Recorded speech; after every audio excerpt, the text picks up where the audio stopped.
Dok, gua roll dok. Kalau ini boleh kan? Minta tolong pegangnya ya? Video aja. Tapi kakinya jangan dapatnya sampai. Nih dong.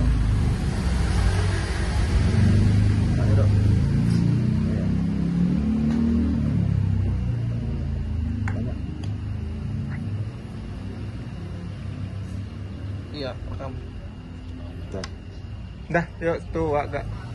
Ya, Pak Ustadz, lihat yang kemarin nih kasus Vina nih Pak Ustadz, ada yang janggal Pak Ustadz, kemasukan mungkin dari sisi Ustadz sendiri gimana sih melihatnya? Itu kasus kan udah lama nih Pak Ustadz, kenapa baru kesurupannya sekarang ini Pak Ustadz? Iya, betul. Bismillahirrahmanirrahim. Mengenai kasus Vina dan yang telah lebih kurang 8 tahun yang silam ya, itu terungkap kembali karena memang kesurupan temannya si Linda ini merupakan teman dekat. Namun kalau kesurupan dari sisi agama itu adalah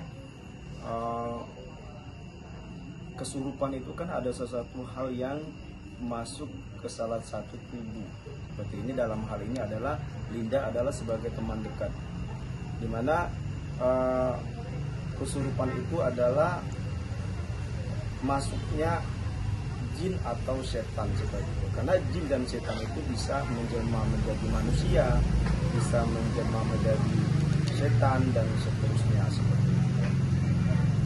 Tapi kalau misalkan di agama itu ada nggak sih Ustadz yang melarang untuk mempercayai kesurupan dan sebagainya gitu Ustadz?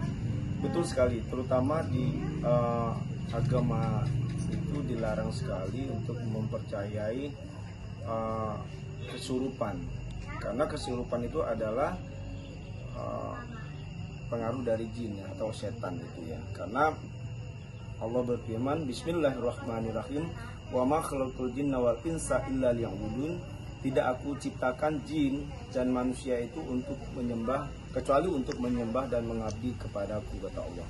Jadi kalau kita mempercayai kesurupan, hasil dari kesurupan itu kita salah dan sangat tidak dibenarkan di dalam ajaran agama, karena kesurupan itu adalah tadi ya, masuknya setan atau jin itu ke tubuh manusia.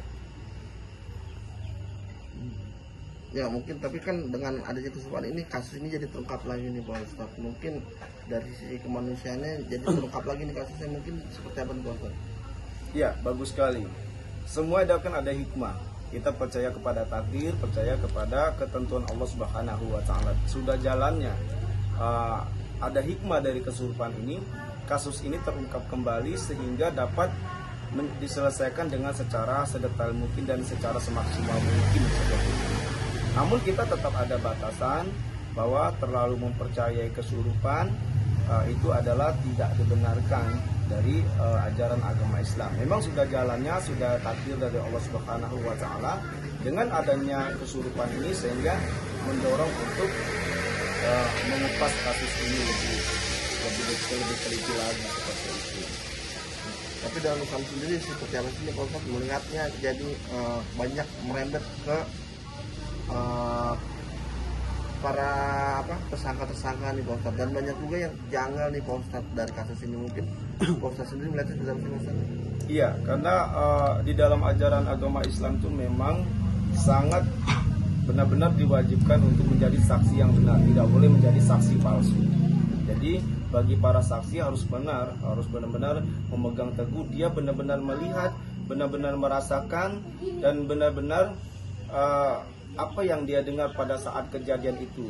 Jadi jangan sampai menjadi saksi palsu, jangan sampai para saksi itu menjadi saksi yang bohong seperti itu. Itu yang dipegang teguh. Karena ini hikmahnya sangat luar biasa. Dengan ada kondisi seperti ini difilmkan seperti itu, sehingga kasus ini bisa dikupas kembali untuk mencari keadilan, kepastian hukum ya, equality before the law, bahwa persamaan di mata hukum setiap umat manusia seperti itu. Tapi boleh sih Pak Ustadz, dari kasus sih ini kan kematiannya kan katanya dibunuh dan diperkosa di ini, mungkin boleh nggak sih Pak Ustadz dalam agama Islam tuh difilmkan seperti ini Pak Ustadz, kasus ini? Kita lihat dari asas kebenarannya. Kalau memang itu benar, bisa saja untuk dipublis, karena untuk sebagai education, pelajaran buat masyarakat banyak dalam hal ini ya, supaya tidak terjadi lagi pembunuhan, pemerkosaan dan seperti itu. Tetapi sebaliknya, apabila kejadian ini tidak benar, direkayasa, nah ini siapa yang bertanggung jawab atas film ini? Kalau memang kejadian ini adalah palsu atau direkayasa seperti itu. Oke, mungkin terakhir pesannya seperti apa nih Pak Ustadz? Mungkin dari Pak Ustadz sendiri. Pesannya dari sisi agama, satu, kita tidak boleh berlebihan percaya kepada jin, kepada manusia, karena jin manusia itu adalah ciptaan Allah. Ingat, wa'budullah wa la tusyriku bihi syai'an. Tidak boleh kita percaya kepada zat selain Allah, tidak boleh kita mempersekutukan Allah dengan segala sesuatu apapun. Yang selanjutnya ada batasannya, bahwa kita percaya yang gaib itu ada. Iman, kita harus percaya bahwa setan, jin itu ada. Nah, apabila itu ada kesurupan, jelas yang kesurupan itu orang-orang yang sedang lemah imannya, pikiran lagi kosong, kadang-kadang lupa makan dan dalam keadaan lemah dan lemas, sehingga terjadilah kesurupan seperti itu. Menyangkut semua dari sisi medis, dari sisi agama, karena lemah imannya, sisi medis karena dia dalam keadaan lemas.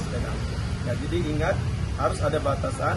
Khairul umuri awsatuha, segala sesuatu itu adalah yang masuk akal dan yang wajar ya.